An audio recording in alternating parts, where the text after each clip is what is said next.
आज हम लोग त्रिकोणमिति पढ़ने वाले हैं ना। त्रिकोणमिति का मतलब क्या होता है? तीन कोणों की माप। तीन कोणों को माप को क्या बोला जाता है? त्रिकोणमिति ना। जैसा कि यहाँ पे देखने से पता चल रहा है, ट्राई, ट्राई का मतलब तीन, गोनो, गोनो का मतलब कोण, और मेट्री का मतलब माप।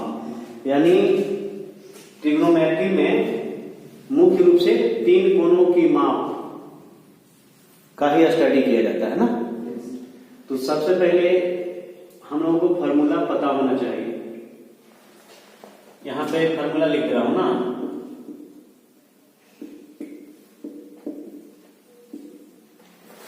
ध्यान दीजिएगा, ये राइट ट्रायंगल, राइट ट्रायंगल किसको बोलते हैं? एक कोण 90 डिग्री का, जिसका एक एंगल 90 डिग्री का, और बाकी दो एंगल जो है वो क्या होते हैं? एक्यूट एंगल, न्यून कोण। ठीक है। तो यहां पे जो होता है उसको कर्व बोलते हैं ना। इंग्लिश में बोलते हैं हाइपोटेनस। ठीक है। यहां इस वैल्यू को बेस बोलते हैं, आधार। और यहाँ पे लंब होता है पेंडिकुलर, परपेंडिकुलर। ठीक है। देखिए यहाँ पे त्रिकोणमितीय अनुपात कितने होते हैं? टोटल 6 होते हैं ना। देखिए, फर्स्ट होता है साइन थीटा। साइन थीटा का फॉर्मूला क्या होता है? देखिए, इसको शॉर्ट में P बोलते हैं, इसको B बोलते हैं, इसको A बोलते हैं। ज्यादा आप लोग नहीं बोलेंगे, ठीक है। P/H। इसके बाद cos थीटा का वैल्यू क्या होता है? B/H। और tan थीटा का होता है B/B। अगर ये तीन याद हो जाता है तो तीन आसानी से याद हो सकता है, क्योंकि साइन का अपोजिट होता है cosec थीटा। जस्ट अपोजिट कर दीजिए ना, H/P। यहाँ पे sec theta equal to H/P, और यहाँ पे होता है cot theta equal to B/P। ठीक है। अब इसके बाद यहाँ पे हम लोग को एक और फॉर्मूला जानना पड़ेगा। ठीक है। क्या फॉर्मूला जानना पड़ेगा? अगर एज फाइंड करना है, मतलब कर्ण, हाइपोटेनस, तो फॉर्मूला होता है √p² प्लस b²। और परपेंडिकुलर निकालना है, इसका फॉर्मूला होता है h² माइनस b²। और कहीं b फाइंड करना है, इसका फॉर्मूला होता है h² माइनस b²। समझ गया ना? उतरिए फिर।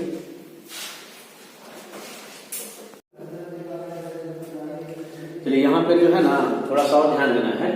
ध्यान ये देना है कि कभी ऐसी स्थिति आएगी कि ये यहाँ पे जो परपेंडिकुलर दिया हुआ है, परपेंडिकुलर ये भी हो सकता है, और बेस ये दिया हुआ है तो बेस ये भी हो सकता है। किस स्थिति में होता है? अगर ट्रिग्नोमेट्रिक फंक्शन के साथ थीटा का वैल्यू अगर यहां से बोलता है, यहां से निकालने के लिए, ठीक है, तो परपेंडिकुलर ये होगा, बेस ये हो जाएगा। और कहीं पे एंगल का वैल्यू ये वाला बोलता है तो इसके सामने जो होता है वो परपेंडिकुलर हो जाएगा और बेस ये हो जाएगा। लेकिन कर्व को चेंज नहीं कर सकते है ना, वो चेंज नहीं होता है। ठीक है। ऐसा हम लोग क्वेश्चन लेते हैं।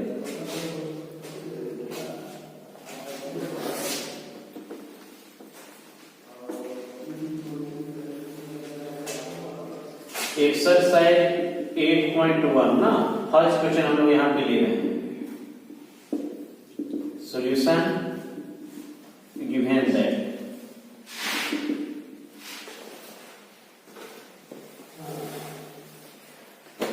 ध्यान दीजिएगा यहाँ पे ना।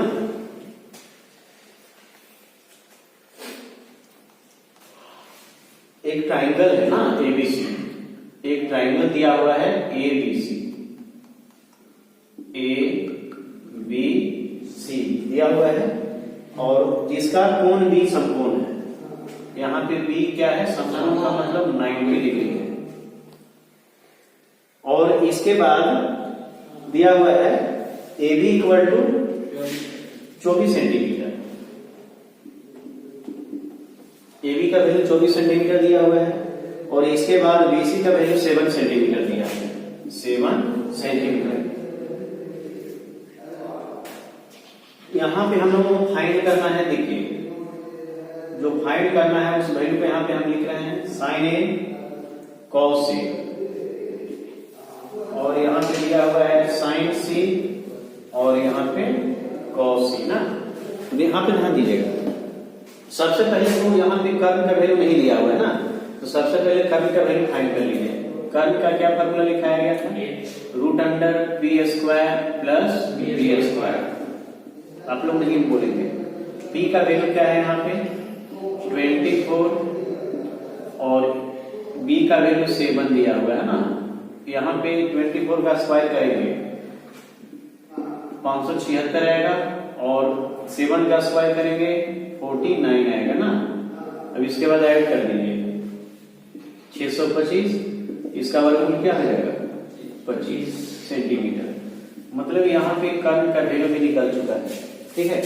और यहाँ पे फाइंड क्या करना है, यहाँ पे देखिए ना, फर्स्ट क्वेश्चन यहाँ पे सॉल्यूशन करते हैं। सबसे पहले साइन ए, जो फार्मूला होता है उस फार्मूला को यहाँ पे लिख दीजिए P by H. General formula तो साइन ए का पी बाई एच ही होगा। अब ध्यान ये देना है कि ए पूछा है ना, ए थीटा का वैल्यू यहाँ पे ए दिया हुआ है, तो इस ट्रायंगल में ए कहां पे दिया हुआ है, यहाँ पे दिया हुआ है। तो क्या बताया था कि जहां पे जिस एंगल का वैल्यू निकालने के लिए बोलता है तो उसके जस्ट सामने वाला जो साइड होगा वो क्या हो जाता है, वो परपेंडिकुलर हो जाता है। इसका मतलब यहां से एंगल निकालने के लिए बोला है, इसका मतलब पी ये होगा। पी कौन कहलाएगा, यहाँ 7 सेंटीमीटर जो दिया हुआ है, यहाँ पे बी नहीं है, किसके कारण, ए एंगल निकालना है इसके कारण।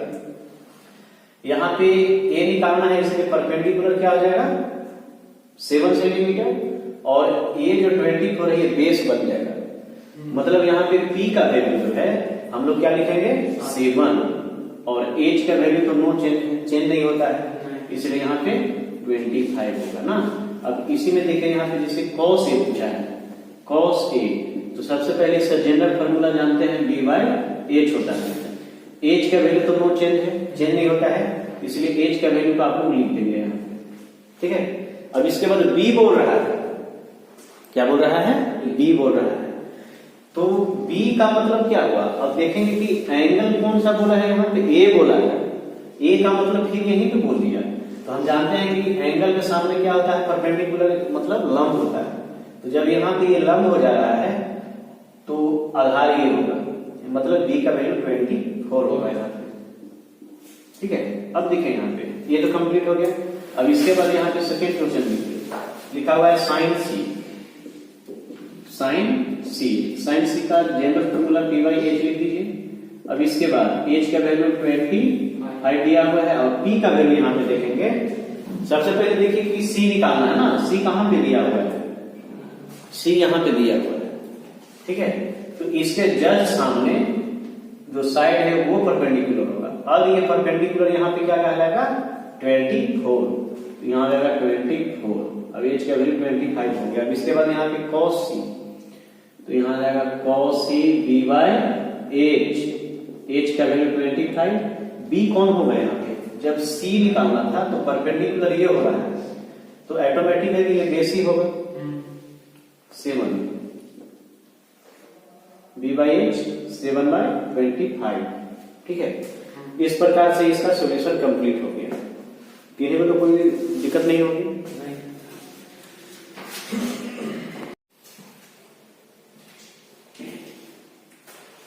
अब क्वेश्चन नंबर सेकेंड हम लोग देखते हैं ना। यहाँ पे हम लोग यहाँ पे फिगर को उतार चुके हैं ना, जिसमें दिया हुआ है PQ का वैल्यू 12 सेंटीमीटर है और PR का वैल्यू 13 सेंटीमीटर दिया हुआ है। इसमें हम लोगों को tan P और cot R का वैल्यू फाइंड करना है, ठीक है। तो तो सबसे पहले हम फिगर में नोट देते हैं कि ये जो होता है एज का वैल्यू होता है, मतलब कर्ण का वैल्यू होता है, और ये वैल्यू होता है लंब का ना, यानी t इक्वल टू 12 सेंटीमीटर।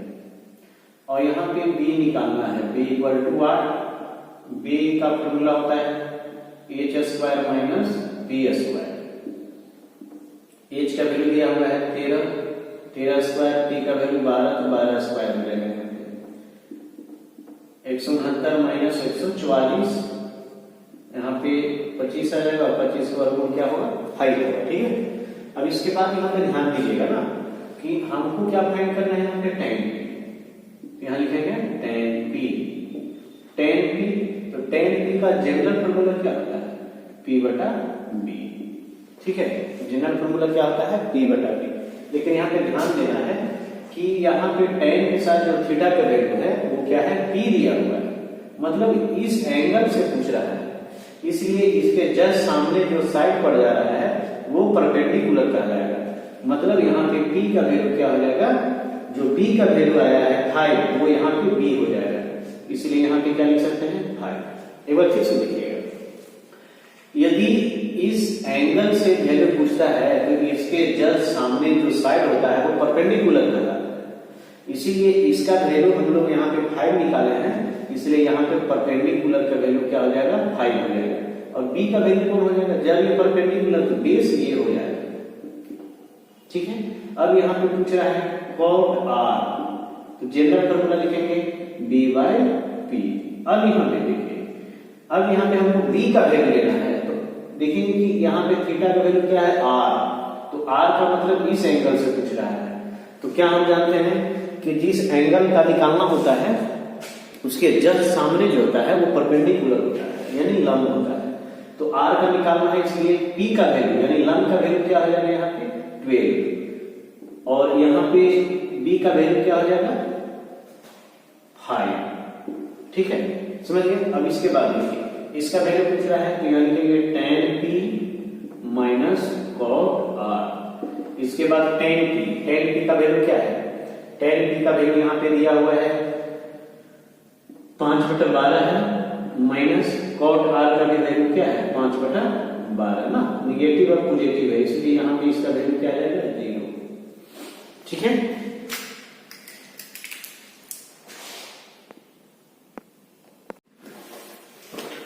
चलिए क्वेश्चन नंबर हम लोग थर्ड देखते हैं ना, जो दिया हुआ है पहले उसको हम लोग लिख लेते हैं। साइन a का वैल्यू दिया हुआ है 3/4, और यहाँ पे फाइंड करना है cos a और tan a। ठीक है, क्वेश्चन इतना ही दिया हुआ है, साइन a का वैल्यू दिया हुआ है, साइन a का वैल्यू हमको पता है ना, लेकिन हमको इसके बाद क्या पूछा है cos a और tan a का पूछा है। तो सबसे पहले हम क्या करेंगे, यहाँ पे ध्यान दीजिएगा ना, साइन a का जनरल फॉर्मूला क्या होता है p/h। ठीक है, इसको इससे कंपेयर कीजिए, यहाँ पे क्या करेंगे कंपेयर करेंगे, तो कंपेयर करने के बाद क्या मिलता है कि p के जगह पे क्या दिया हुआ है 3, और h की जगह क्या दिया हुआ है 4 दिया हुआ है। यहाँ पे b का वैल्यू नहीं पता है ना, तो b का वैल्यू यहाँ पे हम लोग फॉर्मूला से निकालते हैं h square minus p square. h का वैल्यू यहाँ पे 4 है, माइनस p का वैल्यू यहाँ पे 3 है, तो क्या आ जाएगा 16 माइनस 9 ना, क्या आएगा यहाँ पे √7 हो गया। √7 का यहाँ पे वर्गमूल नहीं निकाल देना है पॉइंट में ना, इतना ही छोड़ देंगे, ये सारा वैल्यू निकल चुका। अब यहाँ पे cos a का फॉर्मूला होता है b/h।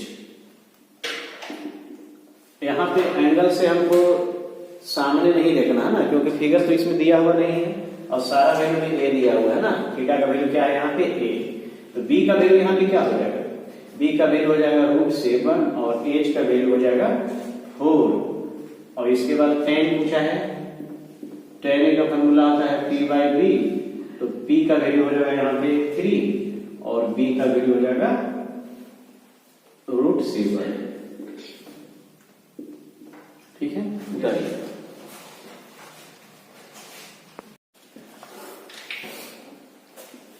क्वेश्चन नंबर हम लोग 4 देख रहे हैं ना।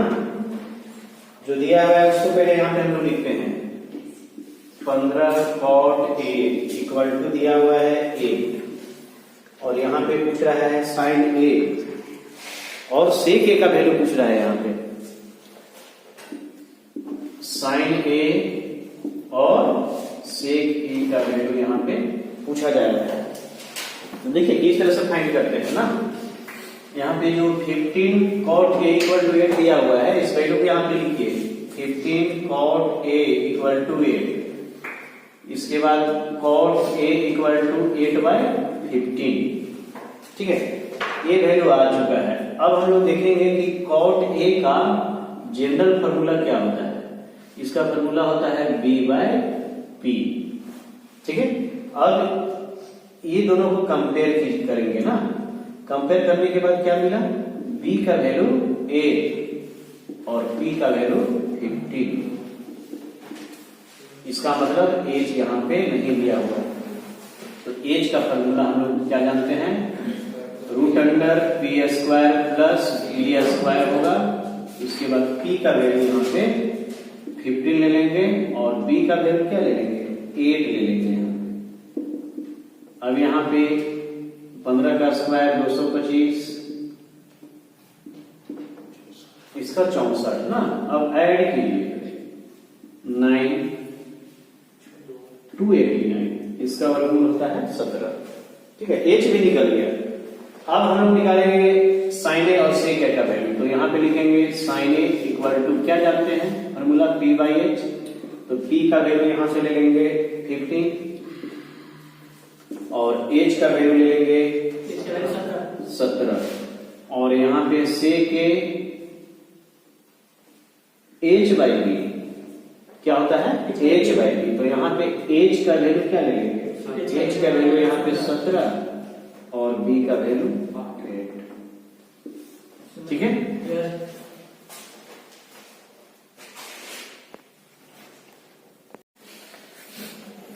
क्वेश्चन नंबर अब हम लोग 5 देखते हैं ना। यहाँ पे दिया हुआ है sec थीटा का वैल्यू 13/12 दिया हुआ है। इसके बाद अन्य सभी त्रिकोणमितीय अनुपात पूछ रहा है। टोटल त्रिकोणमितीय अनुपात कितने होते हैं, 6 होते हैं, जिसमें 1 का वैल्यू दे दिया है और अदर 5 जो त्रिकोणमितीय अनुपात बच जा रहा है उसका वैल्यू निकालना है ना। तो यहाँ पे दिया हुआ है sec थीटा इक्वल टू 13/12 दे दिया है। ठीक है, 13/12 दिया हुआ है। इसके बाद 5 अन्य त्रिकोणमितीय अनुपात जो बच जा रहा है sec थीटा को छोड़कर, वो सारे वैल्यू को यहाँ पे निकालना है ना। तो देखिए किस तरह से निकालेंगे। सबसे पहले sec थीटा का जनरल फॉर्मूला लिखिए H/B। sec थीटा का क्या फॉर्मूला होता है, H/B। अब देखिए यहाँ पे H का वैल्यू क्या हो जा रहा है 13 और B का वैल्यू क्या हो जा रहा है 12। अब इसके बाद यहाँ पे P का हम लोग वैल्यू निकालते हैं ना। फॉर्मूला होता है H² - B²। H का वैल्यू यहाँ पे दिया हुआ है 13² हो जाएगा और B का वैल्यू 12, 169 144 ना। इसके बाद यहाँ पे सब्ट्रैक्ट करने के बाद क्या आ जाएगा 25 और 25 का स्क्वायर रूट होता है 5। इसके बाद त्रिकोणमितीय अनुपात हम लोग साइन से स्टार्ट करते हैं। sin theta equal to P/H। P का वैल्यू यहाँ पे 5, H का वैल्यू क्या हो जाएगा 13। साइन के बाद यहाँ पे हम लोग निकालते हैं cos थीटा B/H। H का वैल्यू 13, B का वैल्यू यहाँ पे क्या दिया हुआ है 12। साइन cos हो गया है। इसके बाद हम लोग निकालते हैं tan थीटा ना P/B। P का वैल्यू हो जाएगा यहाँ पे 5 और B का वैल्यू हो जाएगा 12। अब इसके बाद हम लोग निकालते हैं cot थीटा B/P। तो इसका वैल्यू यहाँ पे B का 12 हो जाएगा और P का 5। इसके बाद एक बच जा रहा है cosec थीटा H/P। साइन का अपोजिट cosec होता है ना। जब यहाँ पे P/H हुआ तो H/P, यहाँ 5/13 तो यहाँ जाएगा 13/5। ठीक है, टोटल यही त्रिकोणमितीय अनुपात पूछ रहा था जो कि 5 में बच जा रहा था, क्योंकि एक तो यहाँ दिया हुआ है ना, एक दिया हुआ है तो 5 में ही बच जाएगा। ठीक।